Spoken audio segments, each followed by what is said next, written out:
အားလုံးမင်္ဂလာပါ budget smartphone တွေက81 fast charging 6000 mAh နဲ့ဝင်ရောက်လာတဲ့ itel P40 လေးကို unboxing လုပ်ပြီးအတူတူကြည့်မှာဖြစ်ပါတယ် itel P40 ပါဒါလေးခဏကျွန်တော်ထုတ်လိုက်မယ်မှန်ကက်အပျော်လေးထည့်ပြီးထားရပါတော့မှန်ကက်အမှာတော့မဟုတ်ဘူးမှန်ကက်ပါမယ် itel ရဲ့ထုံးစံတိုင်းပဲ plastic cover လေးပါတယ်81 watt charging ကောင် micro jewel itel နှစ်ချက်လေးတစ်ခါလေးပါဝင်တာကိုတွေ့ရပါတယ်ဖုန်းမှာလည်း P40 4G ရဲ့ power spec တွေရေးပေးထားတယ်ပေါ့ battery S တုံးကြီးဖြစ်တဲ့ 6000 mAh ပါမယ်ပြီးရင် RAM 464နဲ့လာတယ် memory extension 3GB ရတော့ RAM 7နဲ့သုံးလို့ရမယ်81 fast charging ဆက်ပို့ပေးမယ်30 megapixel dual camera ပါပါမယ်ဖုန်းရဲ့စမ်းဆောင်ရေးပိုင်းကတော့ဒီ ဝင်းကျင်ဖုန်းတွေမှာတွေ့ရတယ် Uni SoC SC9863A outer core SoC ကိုသုံးပေးထားပါတယ်အဲ့တော့ကျွန်တော်ကြည့်လိုက်ရအောင်ပါ itel P40 လေးရဲ့ back ကပါဒါနာပါ plastic frame plastic back ကိုပဲသုံးပေးထားတယ် camera band ကြီးကလည်းအရင်မထွက်ဘူးမီရီယာဆိုရင်တော့ကျွန်တော်တို့ Note 11R ဒါမှမဟုတ် Poco တွေ design လိုပဲပေါ့နော် camera band ကိုဒီမဲ့အမဲရောင်ကြီးထည့်ပေးထားတယ်ဒီမှာ fingerprint လေးပါမယ်အပေါ်မှာတော့30 megapixel main camera ပါမယ်ပေါ့ဒီကတော့ကျွန်တော် UVG sensor ပေါ့နော်အဲ့လို sensor လေးတစ်ခု touch sensor ပုံစံမျိုးပါမယ်နောက် back cover ရဲ့ licensing grid လေးတွေလုပ်ပေးထားတာလှတယ်နောက်ပြီးတော့ကျွန်တော်တို့ကဒီဘက်အောက်ချမ်းတစ်ခုလုံးက cover စွတ်မကင်လဲလက်ရမထင်တဲ့အနေထားပေါ့နော်လက်ရမထင်ဘူးဒီအပေါ်ကတော့ဒါကျွန်တော်တို့လက်ရထင်နိုင်တယ်ဒီမှာတော့ကျွန်တော်6000 mAh battery ဆိုပြီးရေးထားတယ်ဒါ2,39,900 2,400ပေါ့ဗျာဖုန်းတစ်လုံးအနေနဲ့တော့ big quality အသားအနာတော်တော်မိုက်တယ်ဒီနောက်ပိုင်းတွေ့တဲ့ budget small ဖုန်းတွေမှာဆိုရင် leather texture ဖြစ်ရင်ဖြစ်မဖြစ်ရင်ဒီလို line tone texture လေးထည့်ပြီးထားတော့မိုက်တယ်လုံးဝ body အချိုးအစားသွားလာတော့လုံးဝ flat frame ပုံစံမျိုးကိုသုံးထားတယ်ပေါ့နော် cap မလုပ်ထားဘူး4000ဆန်ဆန်မိုက်တယ်နောက်ပြီးရင်ဒီကျွန်တော်တို့အပေါ်မှာတော့လုံးဝplain ပြောင်းကိုသုံးပေးထားပြီးတော့ဒီဘက်မှာ volume up down power button ပါမယ်အောက်ဖက်ချမ်းမှာ speaker ပါမယ်ဒီမှာကျွန်တော်တို့ micro port ပါမယ် mic ပါမယ် 3.5mm audio jack ပါမယ်ကျွန်တော်တို့ဒီဘက်ချမ်းမှာတော့ SIM slot လေးထည့်သွင်းပေးထားပါတယ် screen size ကတော့ 6.6 inch IPS LCD ကိုမှ HD resolution သုံးရမယ်ရှိရတော့5 megapixel selfie ပဲပါမယ်ပေါ့နော်display အနေထားပါညာကတော့ budget phone တွေရဲ့ထုံးစံတိုင်းကျွန်တော်တို့အဲ့ quality ပဲရမှာပါတိတ်ပြီးတော့မမျှော်လင့်ပါနဲ့ချင်းကြီးကလည်းထူမယ် bezel ကလည်းနည်းနည်းလေးတော့ထူမယ်ပေါ့ဒါကတော့ budget smartphone အဓိကဒီကောင်းရင်အားသာချက်က6000 mAh battery ပါတယ် battery ကြီးတာနဲ့အညီကျွန်တော်10 watt နဲ့မဟုတ်ဘူး18 watt နဲ့လာတာဟာ P40 ရဲ့ budget smartphone တွေမှာအားသာချက်လို့ပြောလို့ရတယ်ပေါ့ဒီဈေးဝန်းကျင်မှာဒီ display ဒီလိုအနေထားတွေရတဲ့အနေထားမှာ battery ကြီး quick charging ပါတဲ့ဖုန်းဆိုရင်အဓိကောင်ပဲရှိရလို့ပြောလို့ရတယ်ပေါ့နော်နောက်ပြီးတော့ဈေးက2,400 RAM 464အဲ့တော့ဈေးတန်းအနေနဲ့ကတော့တန်တယ် single ကတော့ 3 gas slot ဖြစ်ပြီးတော့ single 2 gas memory card ဖြိုင်လို့ထည့်သွင်းသုံးယူနိုင်ပါတယ် design ပိုင်းအနေထားဖုန်းရဲ့ပုံစံကတော့ဒါ budget smartphone ထဲမှာတော်တော်တက်တက်ရဲ့တသားနာလာတဲ့ဖုန်းလို့ပြောလို့ရတယ်တခုရှိရကျွန်တော် budget smartphone လို့ပြောလိုက်တဲ့ဟေးဆိုရင်ပါတဲ့ SoC ဒီမှာဆိုလဲ SC9863A outer core SoC မှန်ပေမဲ့ gaming software အတွက်ကတော့ကျွန်တော်ဝယ်ဖို့အားမပေးဘူးပုံမှန်လုပ်ငန်းသုံးအတွက်ကတော့လုံးဝ share ဒါဒီ battery က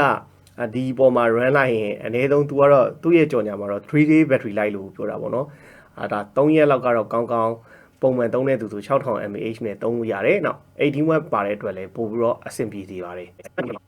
itel P40 လေးကိုမြင်တွေ့ရမယ့်အနေထားပါ IPS LCD HD resolution ဖြစ်တာနဲ့ညီ display ရဲ့ brightness ကတော့ဒါ budget smartphone တွေရဲ့ထုံးစံတိုင်းနည်းနည်းလေးတော့ဒါနည်းမယ်ပေါ့ဗျာပုံမှန်အလုပ်သုံးဖို့အတွက်ဆင်ပြေမယ်နေအောင်ထဲမှာသုံးမယ်ဟေးဆိုရင်တော့ brightness လေးနည်းတယ်ဆိုတဲ့ခံစားချက်ကိုရတယ် itel ဖုန်းတွေရဲ့ထုံးစံတိုင်းကတော့ကျွန်တော် Google service ဘာညာအားလုံးပါဝင်တယ်ဘာမှမလိုဘူးလုပ်ငန်း KP ပဲသုံး Wimani ပဲသုံးအဆင်ပြေတယ်နောက်တစ်ခုအနေနဲ့ကကျွန်တော်တို့ call recording လည်းအဆင်ပြေသုံးလို့ရတယ်ဆိုကြပါစို့112နေဒီမှာကျွန်တော် call recording ပါတယ်ဒါတွေအားလုံးဒီကတော့ကျွန်တော်တို့ infinite itel technology အားလုံးဒီအတူတူပါပဲအဲ့ဒါတော့သူ့ရဲ့ကောင်းတဲ့အချက်ပါနောက်ဘာ refresh rate ညာ refresh rate ကတော့ဟိုပါဝင်လာခြင်းမရှိဘူးပေါ့နော်ပုံမှန်16Hz ပဲပေါ့နော် budget phone နဲ့ကျွန်တော်ရှေ့မှာပြောခဲ့သလိုပဲဒီဖုန်းရဲ့အဓိကအားသာချက်လို့ပြောလို့ရတာက battery 6000 mAh ပါလာတာလုံးဝ S-Storing ခံနေမယ်တတမီမီတွေ video ကြည့်မယ် Facebook သုံးမယ် YouTube ကြည့်မယ်ဆိုတော့အကြာကြီးကြည့်လို့ရမယ်ပေါ့ဗျာနောက်သူ့ fingerprint လေးနော်တက်လက်ဒီမဲ့အလုပ်လုပ်တာတွေ့ရပါတယ်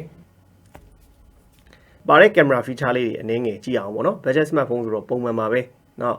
ဒီကျွန်တော်ဗီဒီယိုမှာဆိုရင် Full HD ရိုက်လို့ရမယ်အမြင့်ဆုံးအနေနဲ့ selfie မှာဆိုရင်ရော selfie မှာလည်းကျွန်တော် 1080p ပေါ့နော် Full HD အမြင့်ဆုံးပဲရိုက်လို့ရပါမယ်နောက်ကျွန်တော်တို့ဒီဘက်မှာပုံမှန် photo ပါမယ် portrait ပါမယ် low light တယ်เนาะ low light ဆိုတော့ night mode ပုံစံမျိုးပေါ့เนาะအမှောင်တဲ့နေရာမှာရိုက်ချင် low light နဲ့ရိုက်လို့ရမယ် နောက် Pro Move ပါမယ် Pro Move ပါတော့ကောင်းတယ်ပေါ့နော်အဓိကကျွန်တော်တို့ camera feature တွေ setting တွေနားလည်ရင်စိတ်ကြိုက်ချိန်ပြီးတော့ရိုက်လို့ရမယ်မိုးမှာတော့ panorama ရဲ့ HDR မှုရဲ့ပါပါမယ်ပေါ့အဲ့တော့ပုံလေးနည်းနည်းကတော့ကျွန်တော်တို့ဒီမှာဟိုခံမှန်းလို့ရအောင်ကြည့်လို့ရအောင်ပြုံးထွက်လေးကိုအကျဉ်းအဖြစ်မြင်လို့ရအောင်ရိုက်ဖို့ထည့်ပေးလိုက်မယ် budget smartphone ရဲ့ camera ကိုကောင်းတယ်မကောင်းပြောဖို့ဆိုတာတဲ့ selfie ပုံလေးတွေကတော့ရိုက်လိုက်တဲ့နေရာမှာအဆင်ပြေအောင်ထွက်တယ်ဗျာပုံမှန်ပုံရိပ်ကတော့ main camera နဲ့ရိုက်တဲ့နေရာမှာရတဲ့ပုံစံ result ကတော့ဒီစည်းဝန်းကျင် camera တွေလိုပဲအရင်ထူးထွေပြီးဟို detail တွေရနေတာ saturation တွေကောင်းနေတော့မရှိဘူးပုံမှန်ပဲဒါပေမဲ့ဒီဖုန်းရဲ့အားသာချက်ကလည်း camera ဆိုတဲ့ကျွန်တော်တို့လုပ်ငန်းမှာကြာသုံးနိုင်ဖို့အတွက် battery ကြီးကြီးကွက်ချခြင်းပါတဲ့အနေအထားကိုညွှန်းထားတာဖြစ်တယ်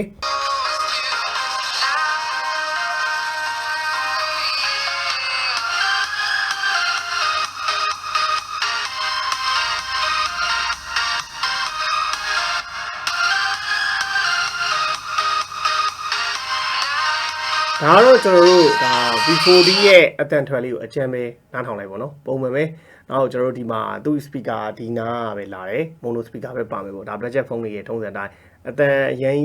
တိုးတဲ့ထဲမှာမပါဘူးပုံမှန်ပဲပေါ့နော်ပုံမှန်ပဲလို့ပြောပါမယ် itel P40 ရဲ့ရုပ်ထွက်အနေထား brightness ကတော့ဒါအဆုံးပဲအဲ့တော့ထုံးစံတိုင်းပေါ့ဗျာ budget phone တွေကpeak brightness ကတော့နည်းတယ် viewing angle ရတာလေဒီလိုစောင်းကြည့်ရင်နည်းလိမ့်မယ်ဒါပေမဲ့အပေါ်ကကြည့်ရဲ့အနေထားတစ်ခုမှာတော့တဲ့ပေါ့နော်တဲ့ဆိုတာဓာတ်ရိုက်ကြည့်မဟိဆိုရင်တော့အဆင်ပြေတယ် display ရအရင်ဖြူနေဖွင့်နေရတော့မရှိဘူးတခုရှိတာက HD+ resolution ဖြစ်တာနဲ့အညီရုပ်လေးတွေကတော့နည်းနည်းလေးကတ်ကြည့်မဟိဆိုတော့ဖွာတာလေးဖြစ်ချင်တယ်ပေါ့ဗျာပုံမှန်တော့ဒီဈေးတန်းဝန်းကျင်မှာရတဲ့ display တွေမှာတော့အဆင်ပြေပါတယ်ဒီဈေးတန်းဝန်းကျင်မှာ2,400,000မှာတွေ့ရတဲ့ display တွေမှာတော့ကြည့်လို့အဆင်ပြေတဲ့အထက်မှာပါတဲ့ display ပါ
ကဲအခုကျွန်တော်တို့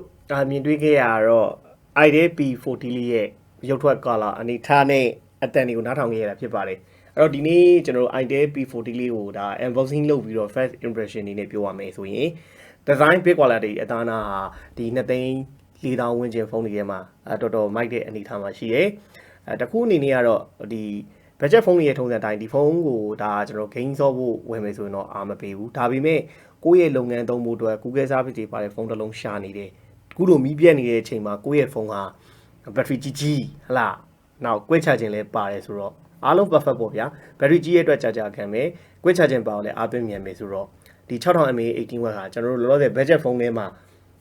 ဒီ2,400,000ထဲမှာရှာကြည့်လိုက်အသစ်ထဲမှာဆိုရင်ဘယ် brand မှာမရနိုင်ဘူးအဲ့တော့ဒါကမိုက်တဲ့အချက်လို့ပြောလို့ရတယ်အဲ့တော့ကျွန်တော်တို့အနေနဲ့ကလုပ်ငန်းသုံးအတွက် battery ကြီးပြီးအားသွင်းမြန်တဲ့ဖုန်းရှာနေရင်တော့သိကြတယ် itel P40 လေးကဈေးကွက်ထဲမှာ ready အနေနဲ့တင်းကိုစောင့်နေပါတယ်လို့ပြောရင်းနဲ့ကျွန်တော်တို့ဒီနေ့ဗီဒီယိုလေးကိုဒီမှာအဆုံးသတ်ပါမယ်အားလုံးဘိုင်ပါခင်ဗျာ